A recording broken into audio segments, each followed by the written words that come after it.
নমস্কার। যারা ক্রিয়াযোগ পেয়েছেন এবং প্রথম, দ্বিতীয় অথবা তৃতীয় ক্রিয়া যাদের চলছে, তাদের মধ্যে অনেক প্রশ্নের উদ্রেক হয়। কিন্তু হয়তো সেই প্রশ্নের উত্তরগুলো যে গুরুদেব দিয়েছেন ক্রিয়া, তিনি কোনো কারণে উত্তরগুলো সঠিকভাবে দিতে পারেন না বা দেন না, ইচ্ছাকৃতভাবে হতে পারে। তো আমার কাছে প্রচুর প্রশ্ন আসে। তো ইদানিং এই ২-৩ দিনের মধ্যে আমার কাছে ইনবক্সে এবং আমার যে হোয়াটসঅ্যাপ আছে, সেই হোয়াটসঅ্যাপে প্রচুর মেসেজ এসেছে যে কূটস্থ জ্যোতি অনেকেই এই প্রথম, দ্বিতীয়, তৃতীয় ক্রিয়া যারা করছেন, অনেকেরই মনে প্রশ্ন আসে এবং এই প্রশ্নটা আসার কারণটাই হলো বই বেশি করে পড়া। ক্রিয়া করার থেকে বই বেশি পড়া হয়ে যায় যখন, তখন কিন্তু এই ধরনের প্রশ্নগুলো আসে। প্রশ্নটা কি? আগে বলি, তারপরে উত্তরটা দেব। প্রশ্ন হচ্ছে যে আমি যখন ক্রিয়া করছি তখন আমি একটা জ্যোতি দেখতে পাচ্ছি, যেটাকে কূটস্থ জ্যোতি বলা হয়, যেটাকে আত্মসূর্য বলা হয়, যেটাকে স্বর জ্যোতি বলা হয়, সেটা দেখতে পাচ্ছি। তো এই প্রশ্নটা আছে। আবার কিছু কিছু প্রশ্ন আছে যেখানে বলা হয় যে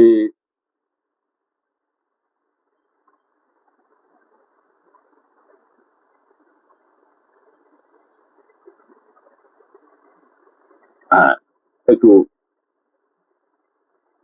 মোবাইলে একটু ডিস্টার্ব হচ্ছিল।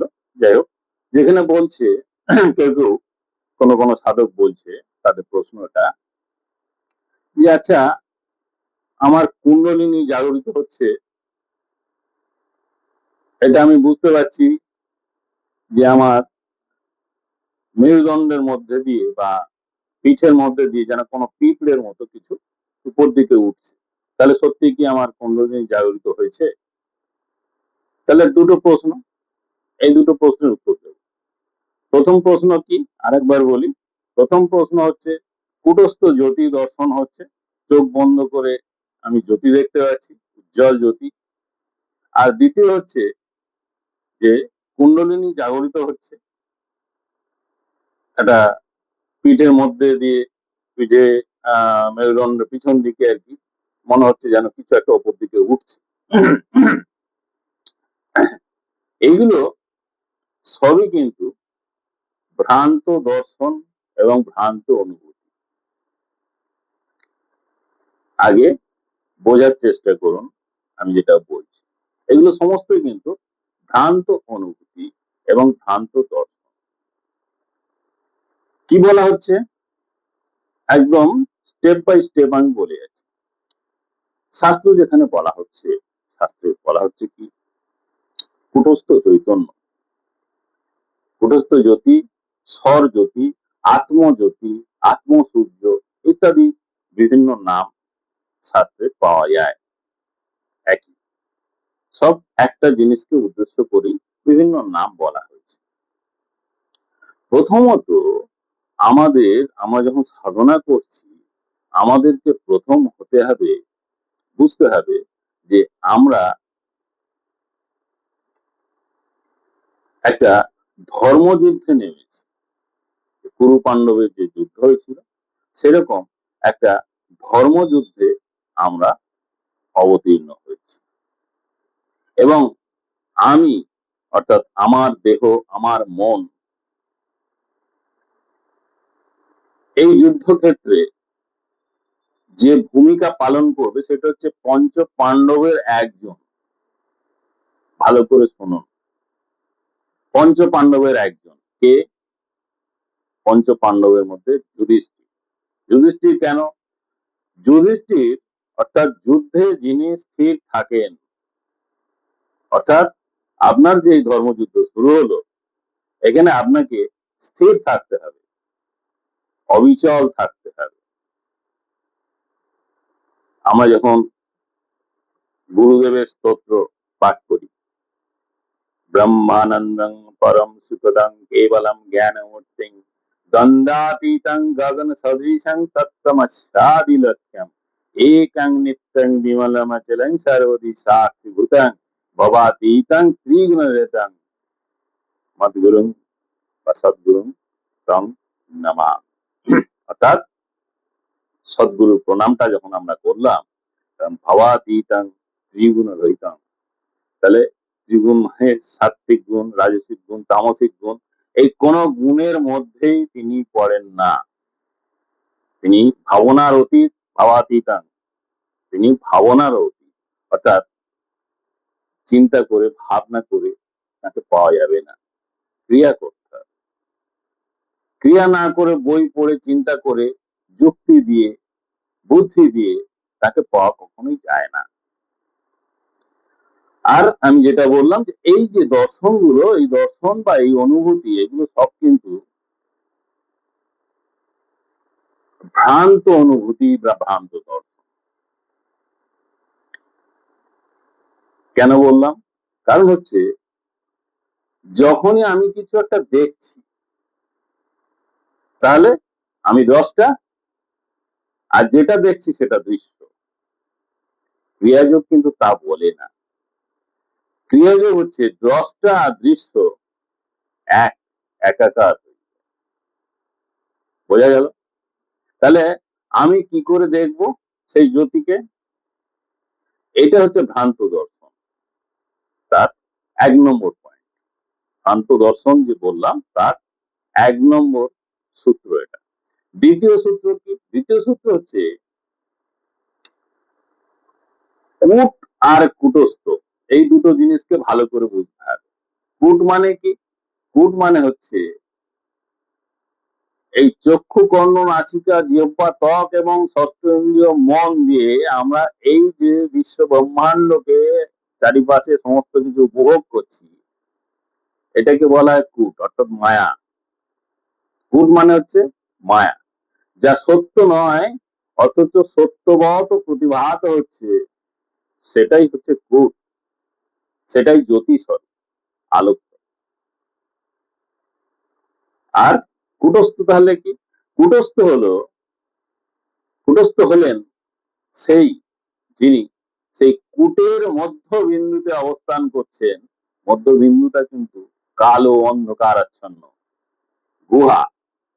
সেই কালো অন্ধকারাচ্ছন্ন যে গুহা, সেই গুহার মধ্যে যিনি অবস্থান করছেন, যার কারণে কূটের সৃষ্টি হয়েছে। যেমন আমরা একটা বৃত্ত তৈরি করি, তা বৃত্তটা করতে গেলে একটা কম্পাস লাগে, আর কম্পাসটা কিন্তু একটা সেন্ট্রাল পয়েন্টে আগে লাগাতে হয়, বসাতে হয়, তারপরে চারপাশে বৃত্তের পরিধিটা আঁকতে হয়। ঠিক সেরকম যদি আমরা জ্যামিতিক ভাবে দেখি, তাহলে এরকমই হবে যে একটা বৃত্ত এবং বৃত্তের মাঝখানে যে সেন্ট্রাল পয়েন্ট বা বিন্দু, সেই বিন্দুটাই হলো আমাদের কূটস্থ। সেই বিন্দুর মধ্যে প্রবেশ করতে হবে। অর্থাৎ আমাদের যে চেতনা, সেই চেতনাটা যখন সেই বিন্দুর মধ্যে প্রবেশ করবে, অর্থাৎ অন্ধকার গুহার মধ্যে, মনোময় গুহা বলা হয়, তো সেই অন্ধকার গুহার মধ্যে যখন প্রবেশ করবে, তখনই তার দর্শন হবে। তিনি কে? তিনি আর কেউ নয়, তিনি হলেন আমি, অর্থাৎ আমার আত্মা। আত্মা অবিনশ্বর, দেহ বিনাশপ্রাপ্ত হয়, আমি আজ আছি, কালকে না থাকতে পারি, কিন্তু আত্মা অবিনশ্বর। সেই আত্মা দর্শন প্রাপ্ত হবে। আর আত্মার যখন দর্শন প্রাপ্ত হবে, সেটাকেই বলা হবে আত্মজ্যোতি। কল্পনায় বা স্বপ্নে কোন রকম জ্যোতি দর্শন হলে, সেই জ্যোতিটা কিন্তু আত্মজ্যোতি নয়, সেটা ভ্রান্ত, সেটা মায়া, সেটা কূটস্থ নয়। আর সেই কূটস্থ যখন আমরা সেই অন্ধকারাচ্ছন্ন গুহার মধ্যে প্রবেশ করব, তখন যে কূটস্থকে দেখতে পাবো, সেটাও কিরকম, তার যদি রং দিয়ে বলি, তার রং হবে ডিপ ব্লু, মানে কালচে নীল। একেবারে ডিপ ব্লুটাকে অনেক সময় কালো মতো দেখতে লাগে। ডিপ, তিনি হলেন জগন্নাথ, তিনি হলেন শ্রীকৃষ্ণ। কৃষ্ণ মানেই বুঝতে পারছেন, কৃষ্ণ মানে কালো। তো তিনি হলেন আমাদের সেই কৃষ্ণ গহ্বর। তাহলে ভ্রান্ত ধারণা কেউ রাখবেন না। দ্বিতীয় কি বলেছিলাম, দ্বিতীয় প্রশ্নটা ছিল, প্রথম প্রশ্নের উত্তর দেওয়া হয়ে গেছে। দ্বিতীয় প্রশ্নটা কি ছিল? দ্বিতীয় প্রশ্ন ছিল যে মেডিটেশন করতে বসে, ক্রিয়া করতে বসে সে ভাবছে যে আমার কুণ্ডলিনী শক্তি উপর দিকে উঠছে, তাহলে একটা কিছু সুর করে উপর দিকে উঠছে। এটা সম্পূর্ণ ভ্রান্ত ধারণা। কারণ বাহ্যিক কোনো বস্তু বা কোনো অনুভূতি অনুভব নয়, সম্পূর্ণ এটা ইন্টারনাল অন্তর্জগতের ব্যাপার। কুণ্ডলিনী শক্তি জাগরণ মানেটা কি তাহলে? সত্যি কি আমাদের মূলাধার থেকে কিছু একটা উপর দিকে উঠে সহস্রারে গিয়ে স্থিত হয়? এই যে ধারণাটা, এই ধারণাটা পুরোটা সঠিক নয়। আমাদের চেতনাকে উত্তোলন করতে হয়। আমাদের যে চেতনা, সেই চেতনা থেকে চৈতন্যে উত্তোলন করতে হয়, অর্থাৎ চৈতন্য হবে। যার কুলকুণ্ডলিনী জাগরিত হয়েছে, তার মধ্যে এই যে চেতনা, চেতনা বলতে পঞ্চ ইন্দ্র দিয়ে আমরা সবসময়, আমরা সবাই চেতন। একটা কাক পক্ষী সেও চেতন, বিড়াল কুকুর সবাই চেতন। কিন্তু এই চেতনা থেকে চৈতন্য উত্তরণ হবে। চৈতন্যটা তাহলে কি জিনিস?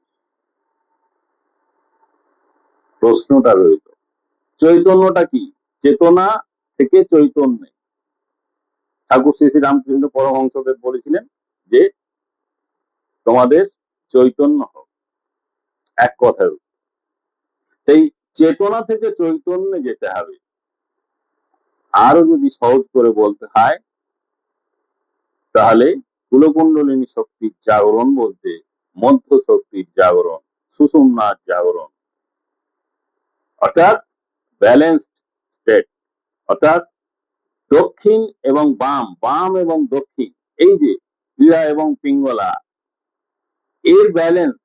আমাদের মস্তিষ্কের মধ্যে দুটো হেমিস্ফিয়ার আছে, right hemisphere, left hemisphere. Right হেমিস্ফিয়ারের কাজ হচ্ছে আমাদের শরীরের বাম অংশ, আর লেফট হেমিস্ফিয়ারের কাজ হচ্ছে শরীরের দক্ষিণ অংশ। এই বাম আর দক্ষিণ যখন ব্যালেন্স হবে, তখনই অটোমেটিক্যালি একটা আগুন জ্বললে যেরকম আমরা যখন হবন করি, হোম করি, তখন আগুন জ্বলে। আগুন জ্বললে কি হয়? আগুনটা অটোমেটিক শিখা নেয়। সেরকম অটোমেটিক্যালি একটা চৈতন্য শক্তি, শিখাটাকে চৈতন্য বলা হয়। ওই জন্য মস্তিষ্কে অনেকে শিখা রাখে, শিখা বন্ধন করতে হয়, কথাগুলো শাস্ত্রে উল্লেখ আছে। তো অনেকটা বড় বিষয়, সংক্ষেপে বলছি আমি। তো এই ব্যালেন্স অর্থাৎ মধ্যবর্তী মার্গ অবলম্বন করতে হবে। ব্যালেন্স স্টেটটাই হলো কুলকুণ্ডলিনীর জাগরণ, আলাদা কিছু নয়, অন্য কিছু নয়। কোনো কিছু একটা উঠছে তা নয়, এটা চৈতন্যটা। চেতনা থেকে চৈতন্য উত্তরণ হচ্ছে, অর্থাৎ আমাদের চেতনা সবসময় ক্ষুধা, তৃষ্ণা এইগুলোর মধ্যে আছে। আমরা সবসময় এই যে কাজ করছি, চাকরি করছি, ব্যবসা করছি, চুরি করছি, ডাকাতি করছি, কেন? পেটের জন্য। যদি আমাদের এই ক্ষুধাটা না থাকতো, ক্ষুধা তৃষ্ণা না থাকতো, তাহলে আমাদের অর্থের প্রয়োজন হতো না, আমাদের এত কষ্ট করে চাকরি বাকরি করতে হতো না, বা ব্যবসা বিজনেস করতে হতো না, মিথ্যার আশ্রয় নিতে হতো না, চুরি ডাকাতিও করতে হতো না। এই পেট, যেটাকে আমরা পেট বললাম, সেটা হচ্ছে থার্ড, তৃতীয় চক্র বা পদ্ম, মণিপুর। খিদে পেল, মণিপুর চক্রে খিদে খিদে অনুভবটা মাথায় হলো, খেয়ে নিলাম। খেয়ে নিলে এরপরে যেটা হবে সেটা হচ্ছে কামনা জাগবে, অর্থাৎ খুব ক্ষুধার্ত ব্যক্তির দৈহিক কামনা বা যৌন কামনা জাগে না, কিন্তু যার পেটের সমস্যা নেই, অর্থাৎ যার খাবারের অভাব নেই, তার আবার তখন এই কামনা, যেটা দৈহিক জৈবিক কামনা, সেটা জেগে ওঠে।